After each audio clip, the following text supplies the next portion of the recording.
अब हम सुनने जा रहे हैं श्री शुकदेव जी के अवतार की कथा।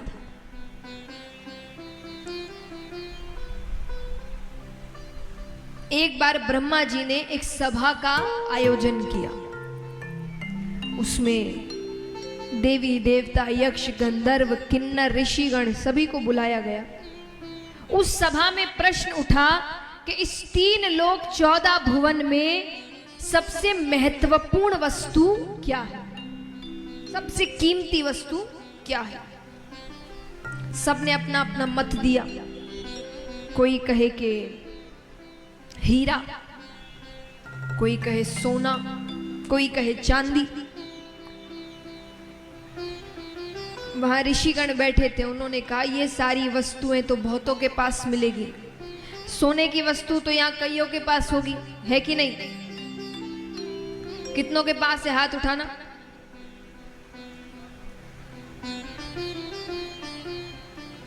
चिंता मत करिए, मैं मांगूंगी नहीं और मात्रा भी नहीं पूछूंगी। कितनों के पास है? हाथ उठाना।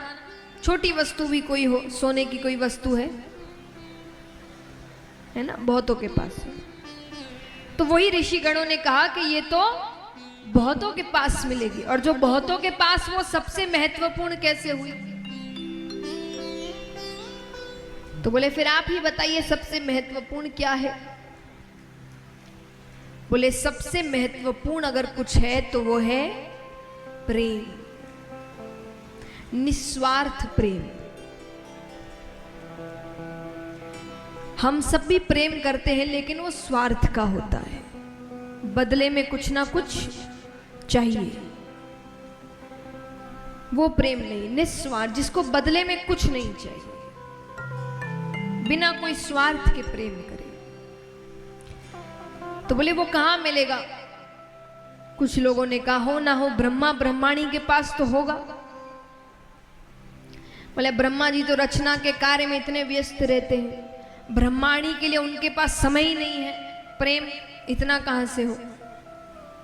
अब वहां नारद जी भी बैठे थे। नारद जी ने कहा हो ना हो मेरे प्रभु विष्णु भगवान और लक्ष्मी माता के पास तो जरूर है।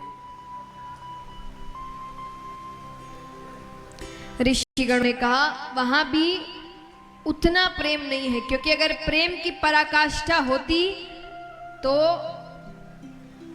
भगवान भक्तों के पीछे नहीं दौड़ते। मध्य रात्रि में किसी भक्त ने बुलाया, लक्ष्मी जी को छोड़कर चले गए। इतना प्रेम होता साथ लेकर जाते। वहां भी वो प्रेम नहीं है। तो बोले आप ही बताइए फिर किसके पास है? ऋषिगणों ने कहा अगर प्रेम की पराकाष्ठा कहीं पर है तो वो है महादेव जी और पार्वती माता के पास। एक तो पहली चीज आधे अंग पर विराजते हैं, और महादेव जी ज्यादा से ज्यादा समय कैलाश पर्वत पर ही रहते हैं, वो कहीं नहीं जाते। नारद जी ने ऐसी कोई बात नहीं है। नारद जी कहते हैं प्रेम मेरे भगवान के पास भी बहुत है। पर सबको यही बात सही लगी। तो नारद जी कहते हैं अच्छा ठीक है, अगर ऐसी बात है तो मैं अगर उन दोनों के बीच झगड़ा करवा दूं तो? अब आप सोचेंगे पति पत्नी के बीच तो झगड़ा होता ही है, कौन सी बड़ी बात है? नहीं, आपस में झगड़ा करना अलग होता है और किसी तीसरे की वजह से झगड़ा करना अलग होता है। कोई तीसरा अगर आपके बीच आकर झगड़ा करवा दे तो मतलब प्रेम में कहीं ना कहीं कमी है। तो नारद जी ने कहा मैं झगड़ा करवा दूं तो? बोले तब की तब देखी जाएगी।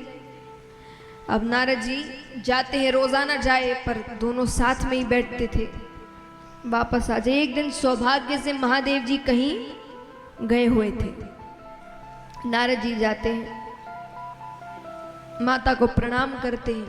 माता ने कहा कैसे आना हुआ? अरे बोले वो बाबा से जरूरी काम था। माता ने कहा वो अभी अभी बाहर गए हैं, कोई बहुत जरूरी काम है तो मुझे कह दो, उनके आते ही मैं उनसे कह दूंगी। नारद जी कहते नहीं, थोड़ी व्यक्तिगत बात थी। व्यक्तिगत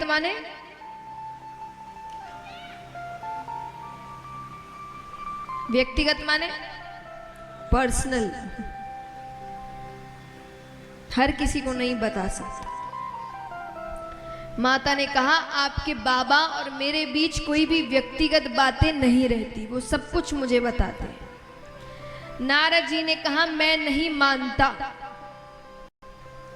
पुरुष कोई ना कोई बात तो स्त्री से छुपाता ही है, कोई भी हो, साधारण पुरुष हो कि खुद भगवान। माता ने कहा ऐसी कोई बात नहीं है। बोले ये सच है। अब यहां जितने भी शादीशुदा पुरुष हैं, घर जाके सबकी क्लास लगने वाली है। ऐसा क्या है जो आज तक मुझे नहीं बताया? माता ने कहा ऐसा कुछ नहीं है। नारद जी ने कहा अगर ऐसा कुछ नहीं है तो आपने अमर कथा सुनी है?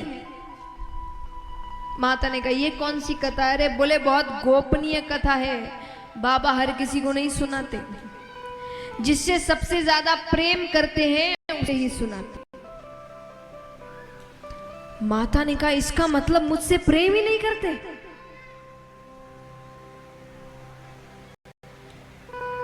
नारद जी कहते वो मैं क्या जानूं, अच्छा मैं चलता हूं, बाबा से मत कहना कि मैं आया था। नारद जी ने अपना काम कर दिया। अब माता केवल एक ही बात सोचे, अमर कथा कौन सी है, ऐसी कौन सी कथा है, मुझे क्यों नहीं सुनाई। अब बाबा घर पहुंचे, रोज की तरह कोई आव भगत नहीं, कोई स्वागत नहीं, कोई दरवाजे पर लेने नहीं आया। आकर बैठ गए। माता कोई बात नहीं कर रही, वरना रोज तो एकदम क्या हुआ, कहाँ गए थे, क्या बात हुई, किससे बात करी। आज कोई प्रश्न नहीं। भोले बाबा ने ही प्रश्न कर लिया। भोले बाबा कहते अरे देवी गणेश कार्तिक कहाँ है? माता कहती गए होंगे कहीं, दिन भर अपने पास बैठा के रखो। देखिए मैं कई बार पुरुषों को कहते हुए सुनती हूं कि महिलाएं कभी बताती नहीं कि वो नाराज है, तो हमें कैसे पता चले कि वो नाराज है? ऐसे जब वो आपके प्रश्नों के उल्टे जवाब दे, मतलब वो नाराज है। आपसे कोई गलती हुई है आप देख लो।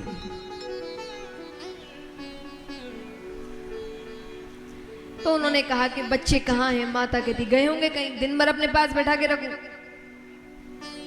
बाबा ने कहा मैंने ऐसे तो नहीं कहा। फिर थोड़ी देर बाद बाबा पूछते देवी आपकी तबीयत तो ठीक है? माता ने कहा बिल्कुल ठीक है। बोले अगर ठीक है तो सुबह से भांग नहीं मिली। ये हुआ आग में घी डालना।